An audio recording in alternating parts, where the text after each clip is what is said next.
How Paulinho turned his career around to earn a dream move to Barcelona.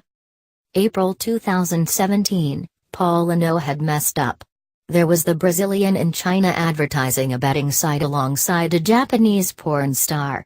His club, Guangzhou Evergrande, were unhappy about being kept in the dark about such controversial activities, and there was even wild talk of deportation. It was one of the few mistakes he would make in Asia. Not even the most committed gambler in South China or North London would have bet back in June 2015, when the midfielder signed for Guangzhou from Tottenham, that he would be heading back west 2 years and 2 months later to join Barcelona. After all, the midfielder had been declared a flop in England after 2 underwhelming seasons with Spurs from 2013-15.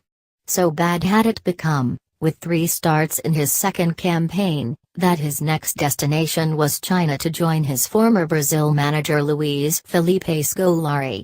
We all know the reputation that the Chinese Super League has in Europe. The big names have arrived, but the respect has not. Those who go there do so for the money. Yet it is Barcelona who have splashed out, paying £36.4 million, Euro 40 meters, to activate his release clause, a fee roughly 3 times more than Guangzhou paid Spurs and more than twice the record amount a Chinese team have received for a transfer. European eyebrows are as raised as the fee. Just before the signing was confirmed, the BBC called the move one of the more random transfers of recent times and asked whether he would even be a good signing for West Ham or Everton. One wonders how many have seen the former Corinthians midfielder play since he left England, because Paulinho has been excellent in the Chinese Super League.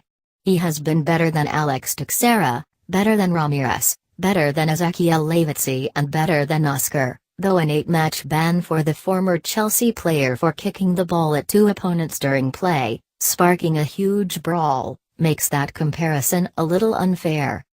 "Sometimes in training we will just watch him," said a former midfield partner Jingxi, formerly of Celtic and Charlton Athletic. "He is a second ahead of everyone else. Perhaps that is why he has time to advise and help the younger players at Guangzhou." Jing added last week that Paulinho will be sorely missed but wished him well in his new adventure, sentiments that most fans in China share. The pain of parting may be mutual. On plenty of occasions Paulinho spoke of his satisfaction with life in China, on and off the pitch, and working with the protective arm of Scolari around his shoulders, a man who also knows something about leaving London with a reduced reputation. Under Scolari, the 29-year-old became the perfect overseas signing, bringing power and authority to Guangzhou and the ability to dictate tempo and drive forward. In all he played 95 games, impressive in just over 2 years, and scored 25 goals, some of which were truly spectacular. If winning 2 Chinese Super League titles and 1 Asian Champions League is not enough to convince the doubters, then there is the more subjective point that Paulinho has been the best player in Asia for the past 18 months. Succeeding there is not a given. Guangzhou spent much more buying Jackson Martinez from Atletico Madrid, but the Colombia striker has struggled. It remains to be seen if, and probably when, he returns to Europe, he will be known as a CSL flop. Paulinho may or may not be the world-class talent that Barcelona fans were expecting to arrive with the first flash of the Neymar cash. Yet since leaving Europe he has not only shown in Asia, he has also returned to the Brazil national team. He had last played for them at the 2014 World Cup, and it was assumed that playing in China spells the end of international careers. It helped that Brazil's manager, Tite, knew the player from Corinthians, but this was no sentimental selection. In World Cup qualification Brazil, who started along the road to Russia with a little wobble, won all 8 games after the midfielder returned. A personal high point came with a hat-trick in a 4-1 win in Uruguay in March. Perhaps Barcelona, and Bayern, who were interested back in April, do not see him as a Spurs failure but a vital member of a Brazil team who were first to qualify for the 2018 finals.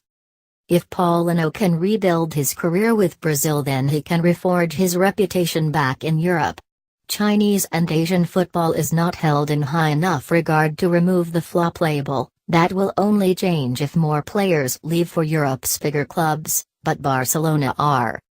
The step up from Canton to Catalonia is obviously big, but it could just be that Tottenham fans, for whatever reason, did not see the best of a very good player. Succeeding with Guangzhou may not automatically mean he is a world beater, but then struggling with Spurs does not mean the opposite. Paulinho has earned his chance.